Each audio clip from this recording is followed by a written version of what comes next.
We are here at Mohegan Sun with the beautiful and talented Suzanne Rogers, and I don't know who this guy is, but he followed me in here. They found me playing craps. This wonderful, talented Shawn Christian. I'm out of money, so could I just do an interview? We'll pay you to do an interview. First of all, here at Mohegan Sun, I was so amazed and inspired by the fan turnout today. What was that like for you? You've been doing these events. What was today's event? This was really awesome. I mean, the line just kept, it was wide and it was long and it kept growing.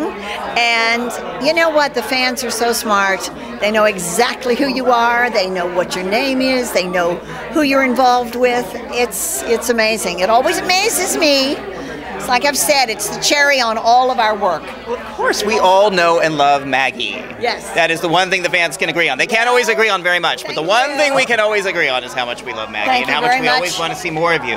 Well, I'm very fortunate the last few years with Gary Tomlin being a producer. Yeah. He kind of pulled my character from the back burner. And then it was kind of a little lapse for about a year. And now that he's back writing the show again, he's back up there again. Thank you, Gary, for giving us back our Maggie. Thank you. You know, we got to see the genesis of magic under Gary's tenure last time, and then it kind of took a little pause. I think you had 2 scenes with last year, but now Maggie's back, front and center. Exactly. And we get to see you and experience. And Gary has picked up on the relationship with my son. Yes. And so Shawn and I really enjoy working together. Yes. So you're having fun with this, with Maggie as the mom? She's an absolute jewel to work with. Absolute jewel. So what was it like when you learned that Daniel has Maggie as his biological mother? I was like, what the firecracker? Oh, no. What have I done now? No. You know, it was great. Salem. Well, it was, first of all, it's great because it gives Daniel some roots in Salem. And with those roots, and thankfully I get to ride her coattails along the history train, you know, and now that she's engaged and married, I mean engaged like they're together, with Victor, you know, a lot of these stories have done a great job of weaving themselves back around and in together, and Victor brought me into town, and now that he's actually married to my mother, brings an interesting sort of dynamic. Right. Now, speaking of winding stories around from year to year, I know Nadia is coming back as Chloe. Yes, she is, yeah. And we've already been told in the press that there's going to be some storyline around Parker. Really? Well, my question, and you don't have to respond or you don't have to say this, but how in the world does Carolyn Brady know how to switch paternity tests? Well, if you did, you know what? If you go back on your DVR or wherever you have it, the night before that test came out, 4 people were shot doing different things. Melanie was on a computer. Philip was also on a computer. Crystal Chappelle was on her. Carly was on her computer. Daniel was like, "Yes, just do it."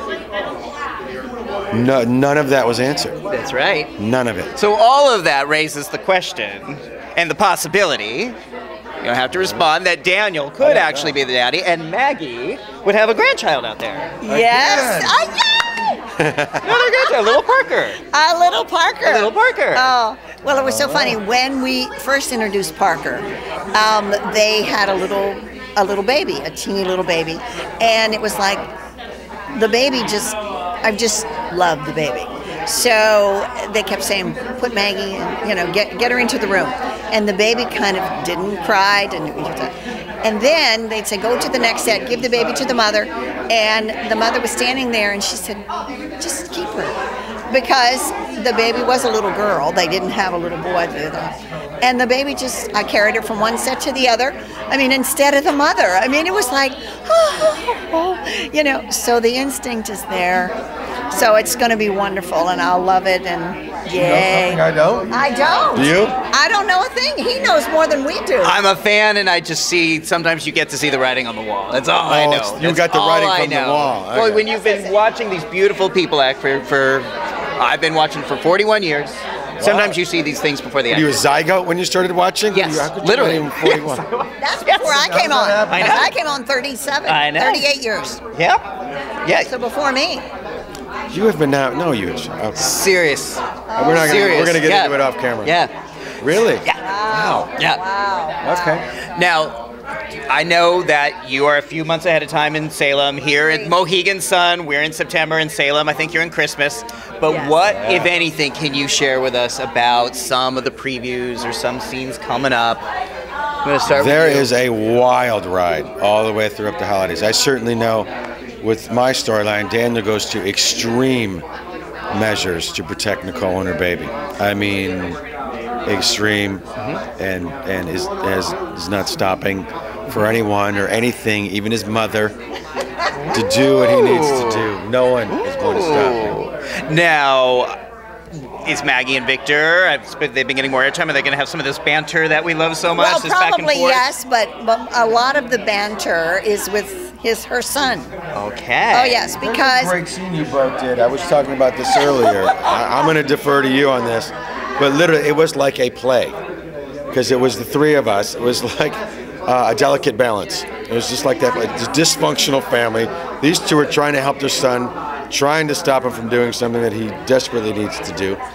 And the both of them went at it and went at me, and then she was protecting me, and Victor's not having it. Go ahead.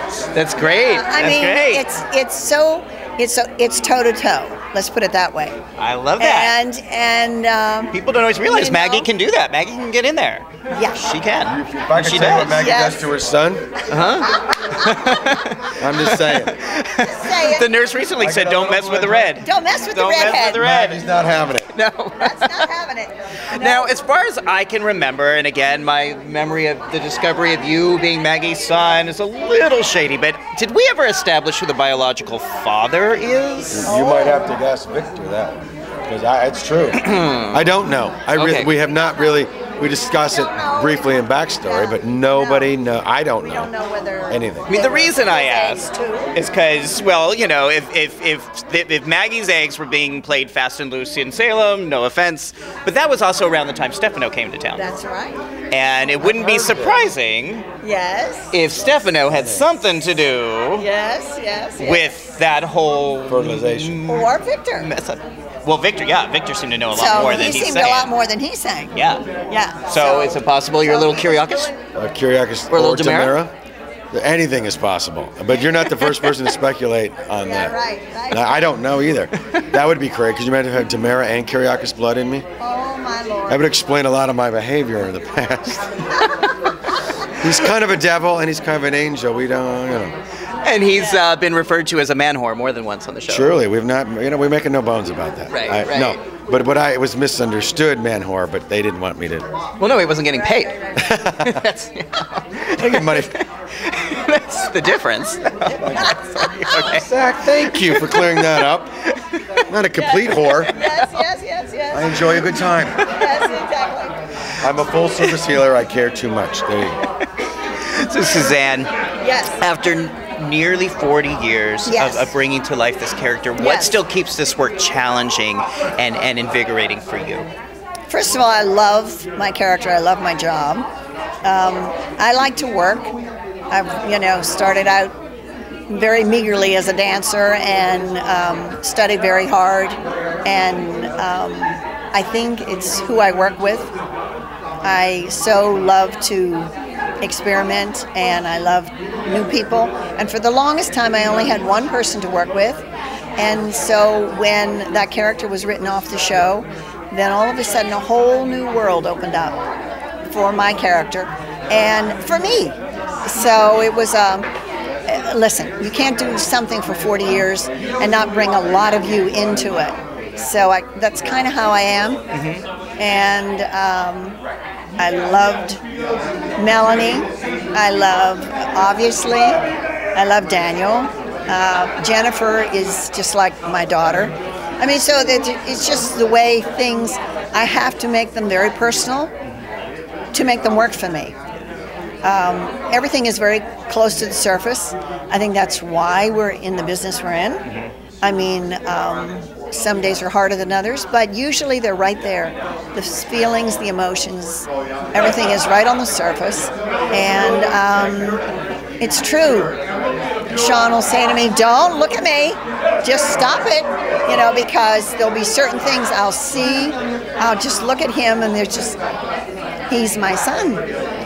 It's just that simple. Yeah. Get her going again. Yeah. Whoa! And also, you are such the model of grace and patience. And I always like to remind myself and people of that is, you know, you do care so much about your work. I know you do your work with integrity. I know you have so much passion. And there are times that I've said to you, you were not appreciated. I know. But you've been patient. And it seems like you've really allowed your ego not to get in the way and like sort of rode out the highs and lows. And to the front that you're at now. Well, many years ago, I read this little line that I think it was Laurence Olivier said, there are no small parts, there are only small actors. It's a very simple statement, but when I was, for many years, on the back burner, I would still go in with just as much gusto to do 2 lines and no story as I do right now. Because when I went to Radio City, you do 4 shows a day, 7 days a week for 5 weeks straight, and then you get 4 days off. And girls can be catty, and I was 17, and some of the girls were 23, 24 and up, and they said, how can you get out there and smile every day for every show? I said, is somebody different out there watching just me? I feel that way. There's somebody that I'm touching.